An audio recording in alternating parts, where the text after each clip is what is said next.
Radhe Radhe students. आज start करते हैं अपनी नेक्स्ट वीडियो। चैप्टर 1 की चल रही थी, जिसमें हमने पहली वीडियो कर ली थी, जिसका उससे आगे की हम बात करेंगे। वहां पर हमने कुछ बेसिक नंबर के क्लासिफिकेशन कर लिए थे। जिस किसी ने भी पिछली वीडियो नहीं देखी है, उसकी लिंक डिस्क्रिप्शन बॉक्स में दे रखी है, वो उससे जाकर अपनी पिछली वीडियो देखें। फिर ये नेक्स्ट वीडियो, ये हमारे रियल नंबर इस चैप्टर की है दूसरी वीडियो। तो शुरू करते हैं सबसे पहले यहाँ से, जिसका नाम है क्या, उन्हीं क्रम में आगे बढ़ते हुए ये हमारा क्या है, प्राइम नंबर। सबसे पहले हम बात करेंगे आज प्राइम नंबर के बारे में। तो बेटा प्राइम नंबर क्या होते हैं? कोई भी नंबर, ज्यादातर लोग पढ़ाते हैं, क्या पढ़ाते हैं कि कोई भी नंबर जो 1 और इटसेल्फ से डिवाइड होता है वो आपका क्या होता है, प्राइम नंबर होता है। 1 और इटसेल्फ, तो बात आती है 1 एंड इटसेल्फ की। जब भी बात आती है तो भाई 1 एक ऐसी संख्या है जो 1 से डिवाइड हो रही है, और इटसेल्फ मतलब 1 तो 1 से डिवाइड हो ही रहा है। जबकि ये जो डेफिनेशन है 1 एंड इटसेल्फ वाली, ये थोड़ा सा दिक्कत देती है किसके साथ, 1 के साथ, जबकि बाकी सबके साथ ठीक है। तो इसलिए जो इसमें एक्चुअल में होना चाहिए वो क्या, a number which has exactly 2 factors. एक ऐसी संख्या जिसमें एग्जैक्टली 2 फैक्टर्स हैं, न 2 से कम न 2 से ज्यादा, वो हमारा क्या कहलाएगा, प्राइम नंबर। जैसे कि भाई 1 नहीं हो सकता, क्योंकि 1 में एक ही प्राइम फैक्टर है, एक ही फैक्टर आएगा। तो सबसे पहला प्राइम नंबर हमारा क्या होता है, 2 होता है। 3, 5, 7, 11, 13, 17, 19, 23, 29, 31, 37, 41, 43, 47। 1 से 50 तक के मैंने आपके सामने प्राइम नंबर लिखे। इसी तरह से और भी प्राइम नंबर आपके होते हैं। ये सभी नंबर ऐसे होंगे जो केवल 1 और इटसेल्फ, मतलब जिसके केवल और केवल 2 फैक्टर होंगे, उसे हम क्या कहते हैं, प्राइम नंबर कहते हैं। दूसरे नंबर की बात आती है कंपोजिट नंबर। कैसा नंबर बेटा, कंपोजिट नंबर। कंपोजिट नंबर वो नंबर होते हैं जो 1 एंड इटसेल्फ के अलावा किसी अदर संख्या से भी डिवाइड हो जाते हैं। तो जब 2 फैक्टर तो वो ऑलरेडी थे ही और एक बढ़ गया, तो इसमें क्या होता है, it has more than 2 factors. It has more than 2 factor, 2 से ज्यादा फैक्टर होते हैं, उसे हम क्या कहते हैं बेटा, कंपोजिट नंबर कहते हैं। ये को प्राइम लिख गया है, क्या कहते हैं, कंपोजिट नंबर। क्या कहते हैं, कंपोजिट नंबर। सबसे छोटा कंपोजिट नंबर हमारा क्या होता है, 4 होता है। 6, 8, 9, 10, 12, 14, इस तरह से हमारे कंपोजिट नंबर होते हैं। सबसे छोटा कंपोजिट नंबर हमारा क्या होता है बेटा, 4। और सबसे छोटा ऑड कंपोजिट नंबर हमारा क्या होता है, 9। इसी तरह सबसे छोटा प्राइम नंबर क्या होता है, 2। सबसे छोटा ऑड प्राइम नंबर क्या होता है, 3 होता है। अब इसी क्रम में जब हमने पिछली वीडियो में पढ़ा था रेशनल नंबर के बारे में, तो वहां पे एक नंबर यूज हुआ था, एक वर्ड यूज हुआ था, को प्राइम इंटीजर। क्या वर्ड यूज हुआ था, को प्राइम इंटीजर।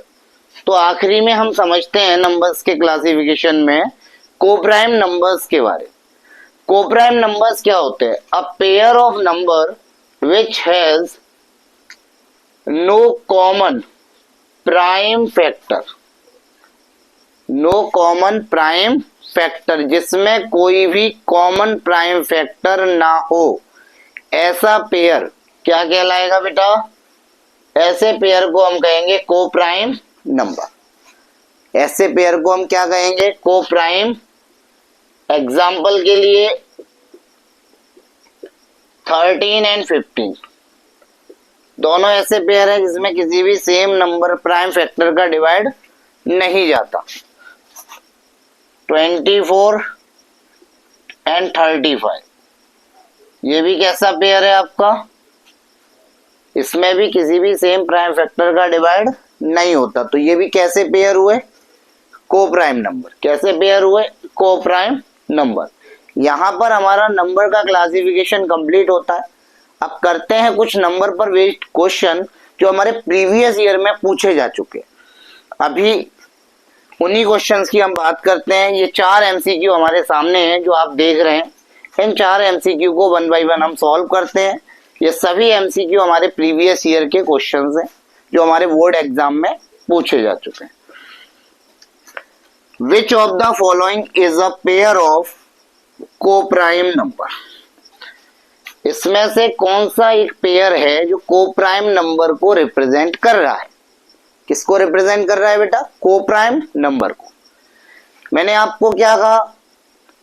आप बस जुड़े रहिए, शुरुआत से लेकर लास्ट तक जितने भी चैप्टर्स हैं हमारे, सबकी इन डिटेल वीडियो आपको यहाँ पर मिलेगी। जैसा कि मैंने कहा, आपने बहुत हेल्प की, बहुत ही ज़्यादा सपोर्ट किया है।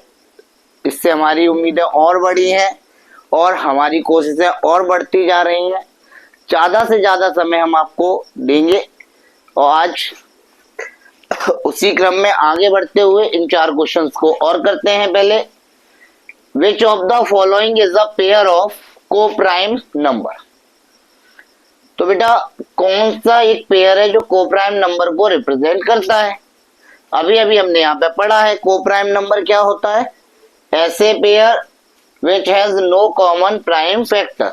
अब जैसे पहले ऑप्शन को देखिए, यहाँ 15 है और ये 25। इन दोनों ही संख्याओं में 5 का डिवाइड हो रहा है, तो इसका मतलब ये हमारा को प्राइम नंबर का पेयर नहीं है।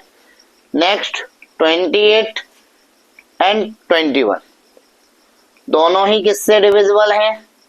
7 से डिविजिबल हैं, तो ये भी हमारा पेयर ऑफ प्राइम नंबर नहीं है, पेयर ऑफ को प्राइम नंबर नहीं है। Next 35 and 24। भाई 35 में किस किस प्राइम फैक्टर का डिवाइड जाता है? किस किस प्राइम फैक्टर का डिवाइड जाता है 35 में? 5 और 7। जबकि नेक्स्ट नंबर क्या है यहाँ पे? 24। 24 में किस किस का डिवाइड जाता है? 24 में भाई डिवाइड तो सर कई नंबरों का जाता है। 1। भाई अगर मैं कहूँ मुझे 24 से फैक्टर ऑफ 24 लिखिए, तो आपका जवाब क्या होगा सर? 1 है, 2 है, 3 है, 4 है, 6 है, 12 है, 24 है। ये सभी नंबर है जिसका 24 में डिवाइड जाता है। लेकिन बात क्या हुई थी? बात क्या हुई थी? Prime factor. किसकी बात हुई थी? Prime factor. तो यहाँ पे प्राइम फैक्टर कौन से हैं? 2 और 3। प्राइम फैक्टर क्या है? 2 और 3। और इसके प्राइम फैक्टर क्या है? 5 और 7। तो कोई भी कॉमन प्राइम फैक्टर नहीं है, तो हमारा ऑप्शन कौन सा हो जाएगा बेटा? सी हो जाएगा। कौन सा ऑप्शन हो जाएगा बेटा? C option. कौन सा ऑप्शन हो जाएगा? सी। नेक्स्ट क्वेश्चन देखते हैं। If P square is equal to 32/50, P square बराबर 32/50। पी स्क्वायर कितना है? 32/50 है, तो पी इज अ एन। तो पी क्या है? नेचुरल नंबर है, होल नंबर है, रेशनल नंबर है या इरेशनल नंबर? थोड़ा विचार कीजिए। पी स्क्वायर बराबर कितना है? 32/50। तो किसी भी स्क्वायर को हम किस तरह सॉल्व करते हैं? थोड़ा देखते हैं यहाँ पर। पी स्क्वायर बराबर 32/50। तो जब भी कभी आप स्क्वायर को ट्रांसफर करते हैं तो वहां पर दोनों साइन आएंगे। उसके 2 सॉल्यूशन होल्ड होते हैं, एक पॉजिटिव और एक नेगेटिव।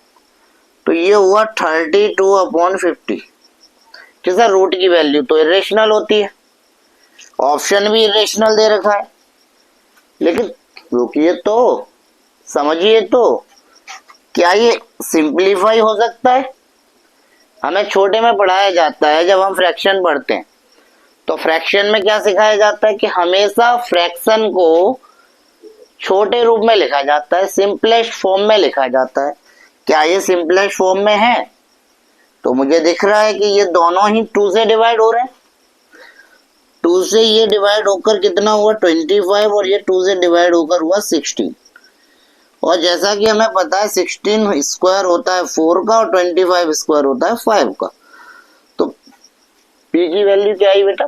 प्लस माइनस 4/5, जो कि एक कैसा नंबर है?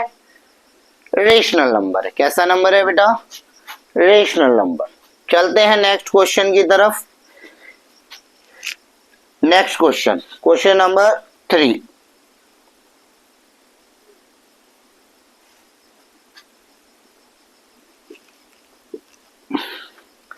क्या दिया हुआ है बेटा?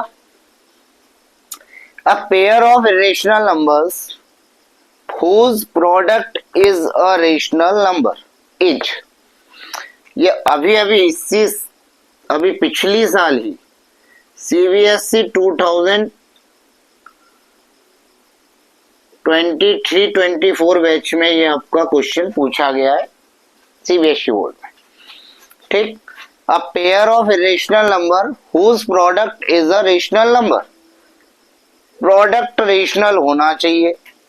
भाई इन दोनों का प्रोडक्ट करेंगे कितना आएगा? 256, जो कि 16 का स्क्वायर है।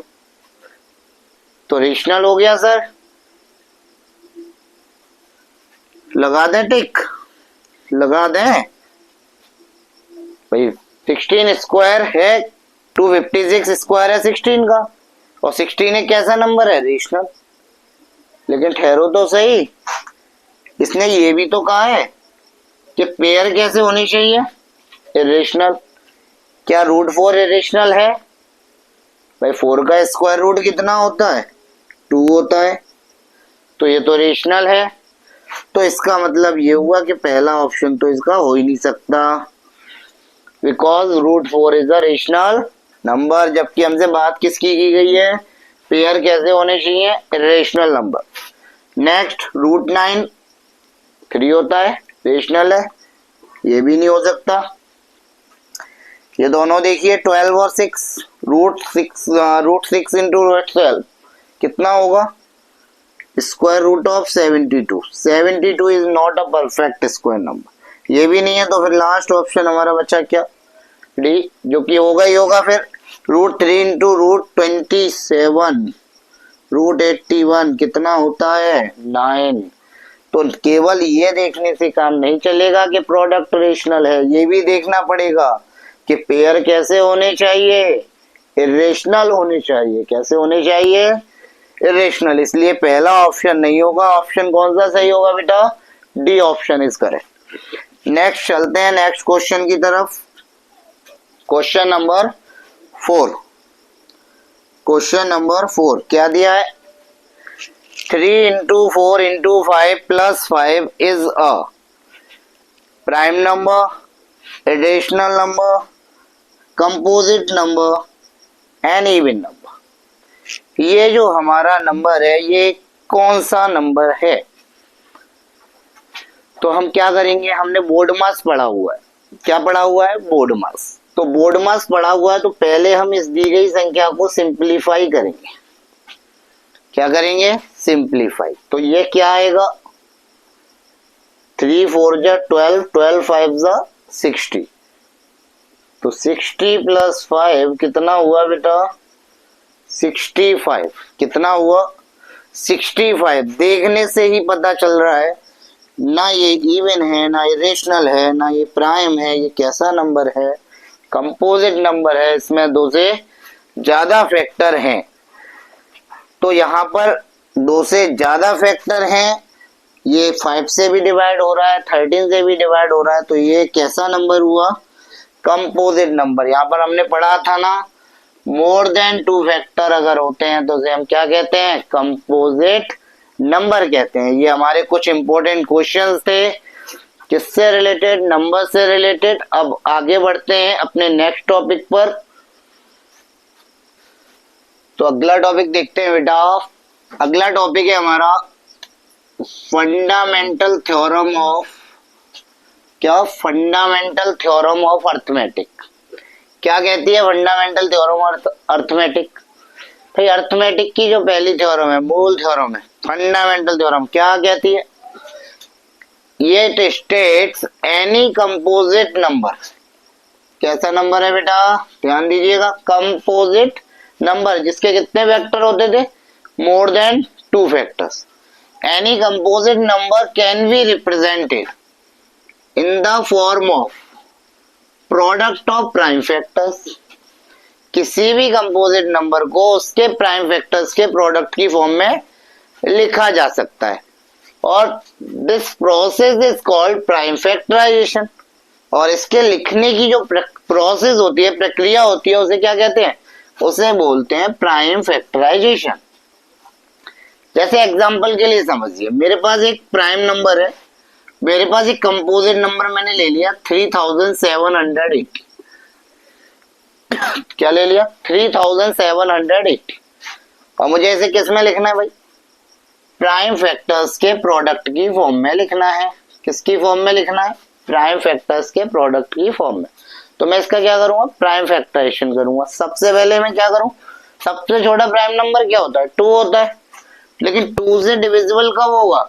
2 से डिविजिबल तब होगा जब यूनिट प्लेस पर, कौन से प्लेस पर? यूनिट प्लेस पर कोई भी इवन नंबर आ जाए, 0, 2, 4, 6, 8, इनमें से अगर कोई भी नंबर यूनिट प्लेस पे आ रहा है, आप डेफिनेटली 2 से उसे डिवाइड कर सकते हैं। 2 एज अ फैक्टर उसके अंदर होगा। तो 2 से करेंगे क्या आएगा? 1, 2 1 जा 2 भाई 1। यहाँ कितना रिमेनिंग बचा? 1।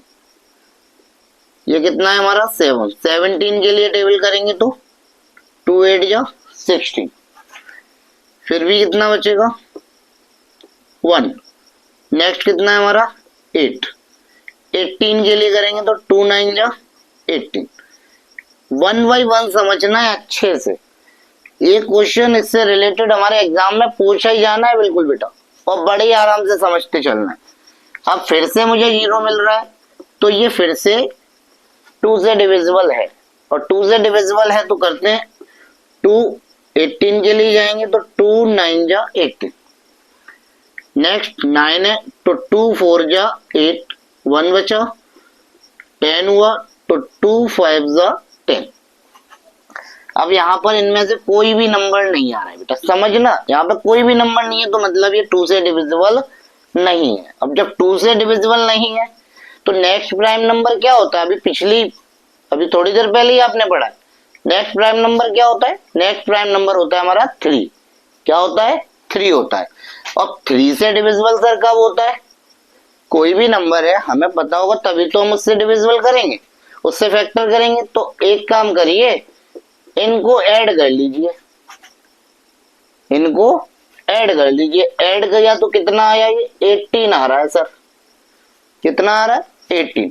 और 18 3 से डिविजिबल है, तो इसका मतलब ये हुआ कि ये भी 3 से डिविजिबल होगा, ये भी 3 से, ये भी 3 इसका एक फैक्टर होगा। तो करिए 3 3 जा 9, 3 1 जा 3, 1 बचा, 15 हुआ, 3 5 जा 15। अगेन अब यहां पर थोड़ा सा ध्यान दीजिएगा बेटा, अक्सर करके बच्चों की गलतियां यहीं पर होती है। काफी बच्चे इस जगह गलती करते हैं कि वो क्या करेंगे, 3 1 जा 3, 3 5 जा 15। यही तो नहीं करना था, यही तो समझिए। आपने ये 3 से किया 1, ये सही है, लेकिन आपने एक साथ दोनों डिजिट को कंसीडर कर लिया, यही तो गलत है। यही तो नहीं करना है। हम 1 by 1 ही तो ले सकते हैं। तो जब 3 1 जा 3 हो गया तो 1 के लिए जाएंगे, 1 में डिवाइड नहीं हो रहा है तो यहां पहले क्या लिखेंगे? 0 लिखेंगे। पहले क्या लिखेंगे बेटा? 0। तब अब ये 15 हो गया तो 3 5 जा 15। क्लियर है सभी को? ये बहुत ही इंपॉर्टेंट पॉइंट है, यहां से गलती नहीं करनी है, हमें अपना तरीका समझना है कि 3 से किया 1 1 है, नहीं होना है तो 0, और 3 5 जा 15। अगेन देखिए 1 + 5 6 हो रहा है, मतलब अभी भी ये 3 से डिविजिबल है। 3 3 जा 9, 3 5 जा 15। अब 3 से डिविजिबल नहीं है, 5 की टेबल में आता है, तो 5 7 जा 35, 7 1 जा 7। ये इसके क्या हो गए बेटा, प्राइम फैक्टराइजेशन। अब यहीं पर हम दो नियम और सीखेंगे। भाई प्राइम फैक्टराइजेशन 8वीं क्लास में सिखाया जाता था। क्या सिखाया जाता था कि किसी भी प्राइम फैक्टराइजेशन को दो फॉर्म में लिखा जा सकता है। सर कौन कौन सी फॉर्म में, आपको पता है किस किस फॉर्म में लिखते थे? एक, फिर 2 कितनी बार आया, 2 बार,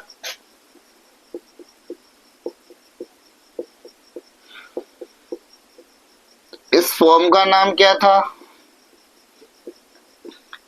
एक्सपेंडेड फॉर्म। क्या नाम था इसका, एक्सपेंडेड फॉर्म। और सर दूसरी फॉर्म क्या होती थी, भाई 2 कितनी बार आया है, 2 बार, तो 2 की पावर 2, 3 की पावर 3 इंटू 5 इंटू 7। इस फॉर्म का नाम क्या हो गया, इस फॉर्म का क्या नाम है बेटा, एक्सपोनेंशियल फॉर्म। और हमें आगे जब हम आगे पढ़ेंगे तो इसी फॉर्म का ज्यादातर हम लोग यूज करते हैं अपने आगे की चीजों के लिए। तो यहाँ पर हमने सीखा कि प्राइम फैक्टराइजेशन करते हैं तो उसे दो तरीके से लिख सकते हैं, एक एक्सपेंडेड फॉर्म, दूसरा एक्सपोनेंशियल फॉर्म। तो यहाँ पर ये हमारा टाइप 2 कंप्लीट होता है। इसके बाद हम अगले टॉपिक की बात करेंगे जिसमें हम बात करेंगे एलसीएम एंड एचसीएफ ऑफ 2 और more numbers by using prime factorisation, जो कि हमारा तीसरा टॉपिक होगा इस चैप्टर का। और उम्मीद करता हूँ बेटा आपको ये क्लास बहुत अच्छी लग रही होगी। और अगर कोई सजेशन है आपका तो आप वो भी आप कमेंट बॉक्स में लिखकर दे सकते हो, आपकी उस बात को भी हम कंसीडर करेंगे। अगेन कहूँगा अपने छोटे बड़े भाई बहन जो भी 10th 12th के लिए इस सेशन के लिए पढ़ना चाहते हैं, यहाँ से आप उन्हें कवर अप करिए, वो कहीं भी रहते हो, इससे कोई फर्क नहीं पड़ता। आप उन्हें ये शेयर कर सकते हैं जिससे वो अपनी स्टडी को बिना किसी प्रॉब्लम के कंटिन्यू कर सकते हैं। और आप किसी भी क्वेरी के लिए कमेंट बॉक्स में जाकर अपना कमेंट लिख सकते हैं, जो भी डाउट्स हैं वो भी आप वहाँ पे कह सकते हैं। और पिछली वीडियो को, जो आपकी इसकी पिछली वीडियो हो चुकी है उसे देखना है तो उसकी लिंक डिस्क्रिप्शन बॉक्स में दी गई है, उस पर क्लिक करिए या हमारे चैनल पर विजिट करिए, वहां से आप देखिए। साथ ही साथ एक इम्पोर्टेंट बात बेटा और बताना चाहूंगा, यहाँ पर ना केवल आपको मैथ्स की एज वेल एज साइंस की भी क्लासेस होंगी आपकी। तो जुड़े रहिए हमारे साथ और ज्यादा से ज्यादा बच्चों तक इस बात को पहुंचाइए जिससे वो आसानी से अपनी चीजों को कर सकें और बेहतर से बेहतर अपना रिजल्ट बना सकें। Thank you.